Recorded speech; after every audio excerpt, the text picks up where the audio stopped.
اللہ تعالیٰ کا دستور ہے کہ جب کوئی قوم نافرمانیوں پر اتر آتی ہے تو وہ نبی مبعوث فرماتا ہے، اور اگر قوم نبی کی باتوں کو بھی نہ مانے تو قہر الہی نازل ہوتا ہے۔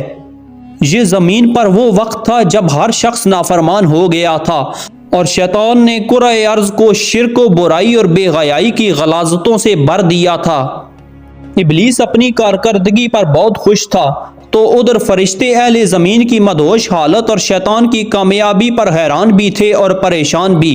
ان کی نگاہیں بار بار بیت المعمور کی جانب اٹھتی تھیں۔ وہ منتظر تھے کہ اللہ تعالیٰ کب ان کی تباہی و بربادی کا حکم نازل فرمائیں گے، لیکن اللہ تعالیٰ کے فیصلے تو بڑی حکمت والے ہوتے ہیں۔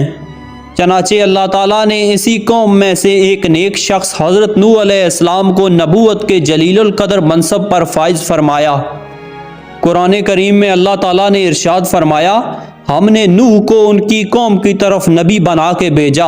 انہوں نے ان سے کہا، میں تم کو کھول کھول کر ڈر سنانے اور یہ پیغام پہنچانے آیا ہوں کہ اللہ کے سوا کسی کی عبادت نہ کرو۔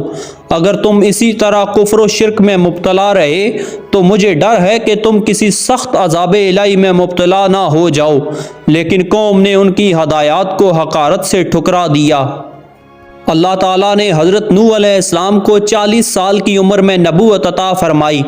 طوفان سے پہلے آپ علیہ السلام مسلسل 950 برس تک اپنی قوم کو وعظ و تبلیغ کرتے رہے۔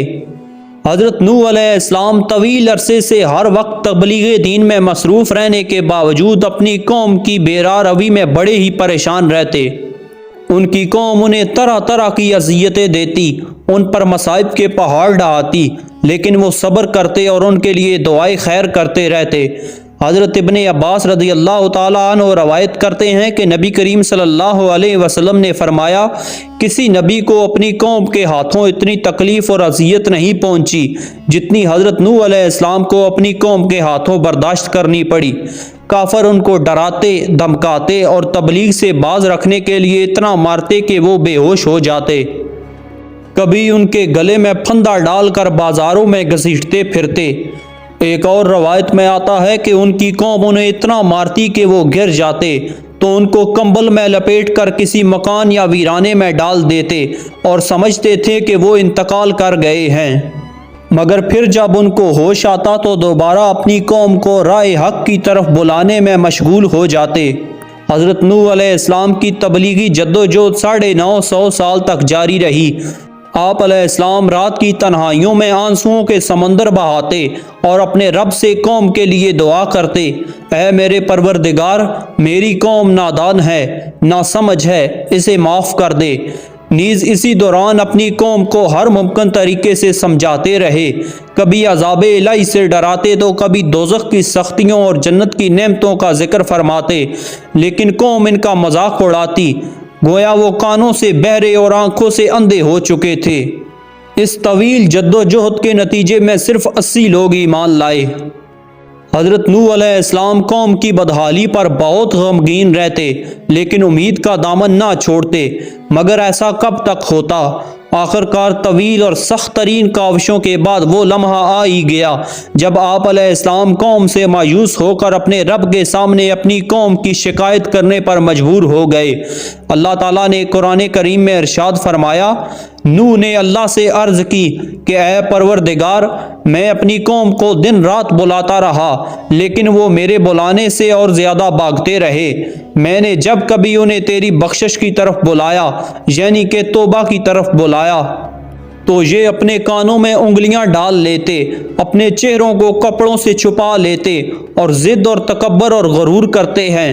میں نے ان کو اعلانیہ خفیہ غرض ہر طرح سے سمجھایا اور کہا کہ اپنے پروردگار سے معافی مانگو کہ وہ بڑا ہی معاف کرنے والا ہے۔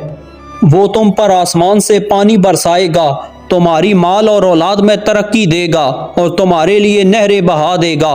آخر تم کو کیا ہوا ہے کہ اللہ تعالیٰ کی عظمت کا اعتقاد نہیں رکھتے، حالانکہ اس نے تم کو کئی طرح سے بنایا ہے؟ کیا دیکھتے نہیں ہو کہ اللہ تعالیٰ نے کس طرح 7 آسمان اوپر تلے بنائے اور ان میں چاند کو خوب جگمگاتا ہوا اور سورج کو چراغ بنایا، اور اللہ ہی نے تم کو زمین سے پیدا کیا، پھر وہ تمہیں اس زمین میں واپس لے جائے گا اور اس سے یکا یک تم کو نکال کر کھڑا کر دے گا، اور اللہ نے زمین کو تمہارے لیے فرش کی طرح بچھا دیا تاکہ تم اس کے اندر کھلے راستوں میں چلو۔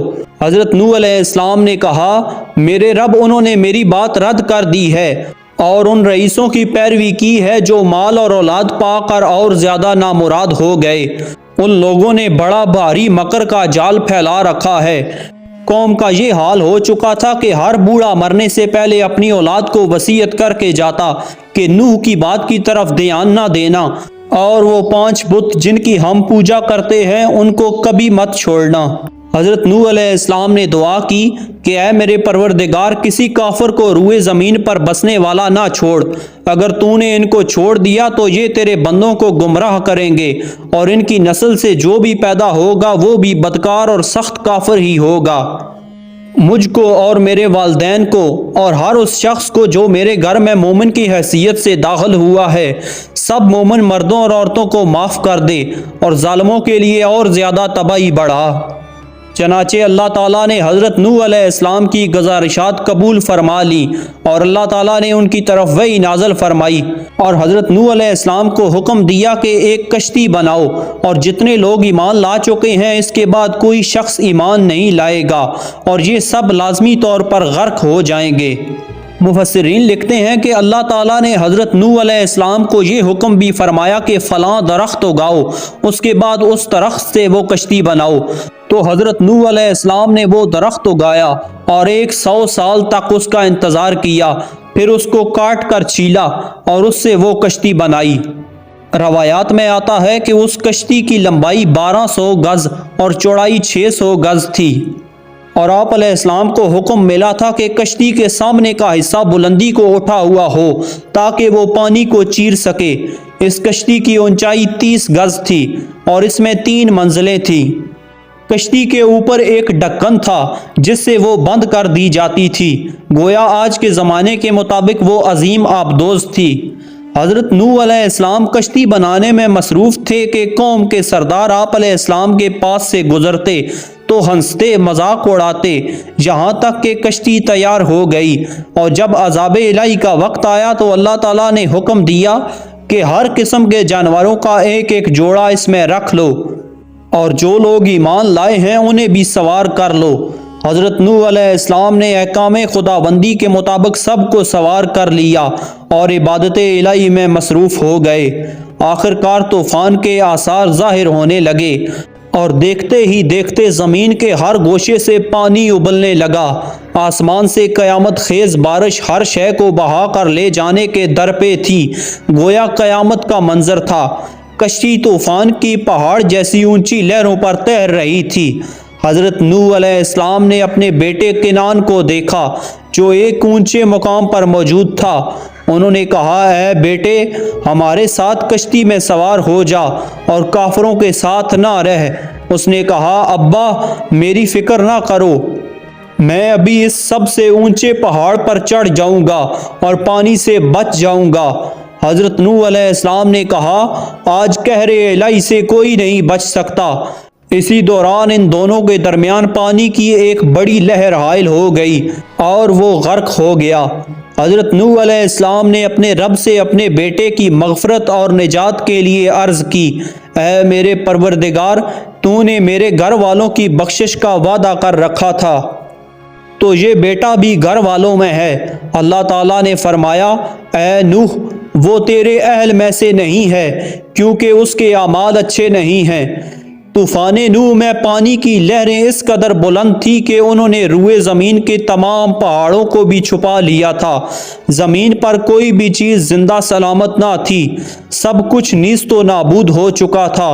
صرف حضرت نوح علیہ السلام کی پہاڑ نما کشتی تھی جو اللہ تعالیٰ کی مدد سے پانی کی بلند و بالا خوفناک موجوں میں تیرتی پھر رہی تھی۔ حضرت ابن عباس سے روایت ہے کہ کشتی میں 80 اشخاص تھے اور ہر ایک کے ساتھ ان کا کنبہ بھی تھا، اور یہ لوگ کشتی میں تقریباً 150 دن رہے، اور اللہ تعالیٰ نے کشتی کا رخ مکہ مکرمہ کی طرف پھیر دیا تھا۔ کشتی 40 دن تک بیت اللہ کے گرد چکر لگاتی رہی۔ اس کے بعد اس کا رخ جبل جودی کی طرف پھیر دیا گیا جہاں وہ ٹھہر گئی۔ پھر حضرت نوح علیہ السلام نے اہل زمین کی خبر لینے کے لیے ایک کوے کو بھیجا۔